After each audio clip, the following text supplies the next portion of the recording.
Hi hello welcome to our channel friends. RCB గెలిచింది, 18 సంవత్సరాల తర్వాత కప్పు కొట్టింది. ఐపీఎల్ స్టార్ట్ అయ్యి 18 సంవత్సరాలు అయింది. వీళ్ళు గెలిచింది ఒక్కసారి.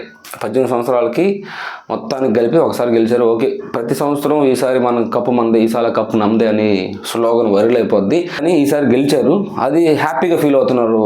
మన దేశంలో ఉన్న ఆర్సీబీ ఫ్యాన్స్ అందరూ చాలా హ్యాపీగా ఫీల్ అవుతున్నారు, సంబరాలు చేసుకున్నారు.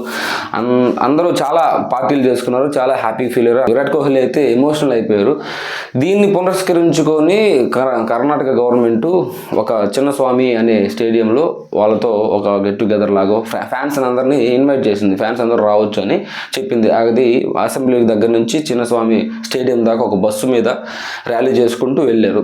ఇదంతా ఓకే, బాగానే ఉంది. గవర్నమెంటే ఇలా చేస్తుందని ప్రజలందరూ కూడా వెళ్ళారు. అక్కడ 30,000 మంది మాత్రమే పట్టే స్టేడియంలో 2 లక్షల మంది దాకా వచ్చారు. ఆ స్టాంపేడ్ జరిగింది, 11 మంది చచ్చిపోయారు. మాకేం సంబంధం, మేమేం చేయగలం అని సీఎం గారు చెప్తున్నారు. ఎంత ఇర్రెస్పాన్సిబుల్గా మాట్లాడుతున్నారంటే, 30,000 మందికి సరిపోయే స్టేడియంలోకి 2 లక్షల మంది వస్తే మేము ఎలా చేయమంటే, 30,000 మంది మాత్రమే పడతారు, 2 లక్షల మంది వెళ్ళకూడదని ఫ్యాన్స్ అనుకోరు కదా సార్. అలాగే అక్కడ పోలీస్ వ్యవస్థ కరెక్ట్గానే ఉంది, మేము ఎవరిని బ్లేమ్ చేయట్లేదని డీసీఎం గారు అంటున్నారంట. నేనేం చెప్తున్నానంటే, ఈ మొత్తానికి ఈ 11 మంది చనిపోయారు కదా, ఈ సీఎం కానీ డీసీఎం కానీ విరాట్ కోహ్లీ కానీ అనుష్క శర్మ కానీ లేదంటే ఇంకొకటి కానీ దాన్ని భర్తీ చేయలేరు. ఇప్పుడు 30,000 మందికి సరిపోయే స్టేడియంలో 2 లక్షల మంది వస్తే మమ్మల్ని ఏం చేయమంటారని వాళ్ళు క్వశ్చన్ చేసి 2 రోజులు మాట్లాడుకొని 3వ రోజు 10 లక్షలు తలా 10 లక్షలు ఇచ్చేసి చేతులు దులుపుకొని కామ్గా అయిపోతారు. ఈ 11 మంది కుటుంబాల తల్లిదండ్రులు వాళ్ళ పరిస్థితి ఏంది? వాళ్ళ కొడుకు చనిపోయినందుకు, లేకపోతే వాళ్ళ అన్నయ్య చనిపోయినందుకు ఈ కుటుంబంలో ఉన్న కుటుంబ సభ్యుల పరిస్థితి ఏంది? వాళ్ళు ఎలా ఫీల్ అవుతారు, ఎలా ఫీల్ అవ్వాలి? అర్ధాంతరంగా చనిపోయిన మనిషిని తలుచుకుంటూ ఎంత బాధపడతారు.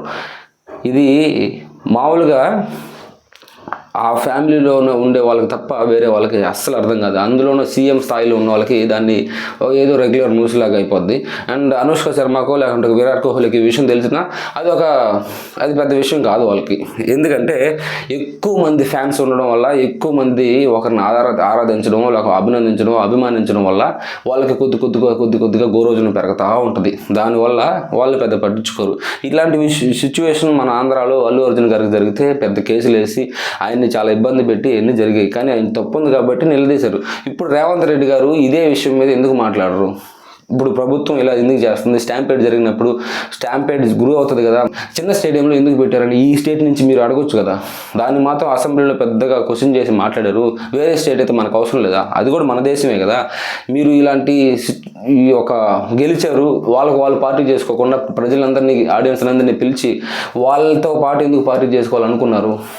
ఆ చిన్న స్టేడియం ఎందుకు సెలెక్ట్ చేశారు? పెద్ద స్టేడియం సెలెక్ట్ చేయొచ్చు కదా. ఇలాంటి క్వశ్చన్లు మీరు అడగొచ్చు కదా సార్. ఇప్పుడు ఏమైనా కానీ మిమ్మల్ని అడగొచ్చా, మీరు చేయొచ్చా అని మాత్రం మనం మాట్లాడుకోగలం. కానీ ఆ 11 మంది ప్రాణాలు మళ్ళీ తిరిగి తీసుకురాలేము.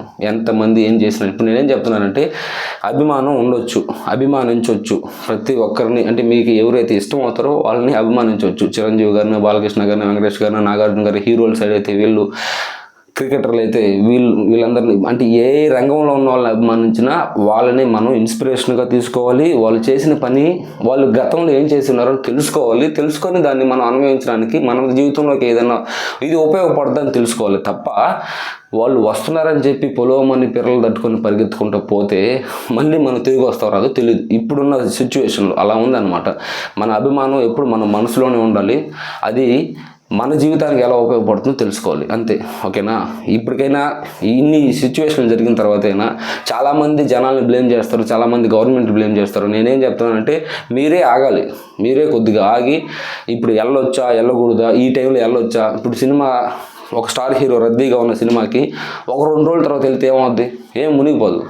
అలాగే ఇలాంటి పెద్ద ఫంక్షన్లు జరుగుతున్నప్పుడు అక్కడికి వెళ్ళకుండా ఉంటే అసలు మనకేం ప్రాబ్లం ఉండదు. టీవీలో వస్తుంది, యూట్యూబ్లో వస్తుంది, చూసుకోవచ్చు. ప్రాణం పోతే మళ్ళీ రాదు కదా. అది నేను చెప్పాలనుకున్నది. ఇలాగే ఈ వీడియో చూసి మీకు ఇది కరెక్ట్ అనిపిస్తే లైక్ చేయండి, షేర్ చేయండి, సబ్స్క్రైబ్ చేసుకోవడం మాత్రం మర్చిపోవద్దు. Thanks for watching. బై.